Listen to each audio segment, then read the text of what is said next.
सेवण मावा के ख़बर ॾींदा हलूं। तालका रिपोर्टर मोहम्मद सफ़र सेवानी जी रिपोर्ट मुताबिक़ सेवण जी नादरा ऑफिस जे साम्हूं वारो ट्रांसफार्मर गुज़िरियल 3 ॾींहनि खां ख़राबु। सेवण वापडा जे अमलदारनि खे पहिरें ॾींहं खां केतिरियूं शिकायतूं कयूं आहिनि, पर सेवण जे वापडा जे अमलदारनि हिन महिल ताईं को बि तदारक नाहे कयो। वापडा सेवण जे अमलदारनि नादरा ऑफिस सेवण जे साम्हूं वारो सलियल ट्रांसफार्मर न ठारायो ऐं नादरा ऑफिस सेवण जे साम्हूं वारो ट्रांसफार्मर न हुअण करे जेकी बि कारोबारी इलाइक़ा हिन ट्रांसफार्मर सां लाॻापिया आहिनि, उन्हनि जी बिजली न हुअण करे उन्हनि इलाइक़नि जो कारोबार सख़्तु मुतासिर थी रहियो आहे।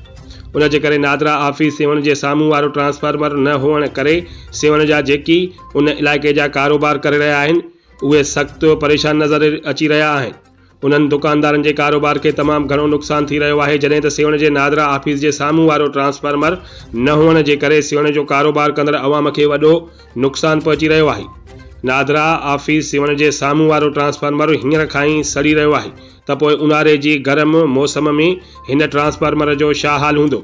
जॾहिं त हिन सर्दीअ जी मौसम में वापडा इंतज़ामिया सेवण जा ट्रांसफार्मर सड़ी रहिया आहिनि, त पोइ ऊन्हारे जे मौसम में सेवण वापडा इंतज़ामिया छा कंदी। गुज़िरियल 3 ॾींहनि खां नादरा ऑफिस जे साम्हूं वारो ट्रांसफार्मर तब्दील न कयो वियो आहे, जॾहिं त सेवण जे रहवासियुनि खे ट्रांसफार्मर न हुअण करे कारोबार में तकलीफ़ पेश अची रही आहे।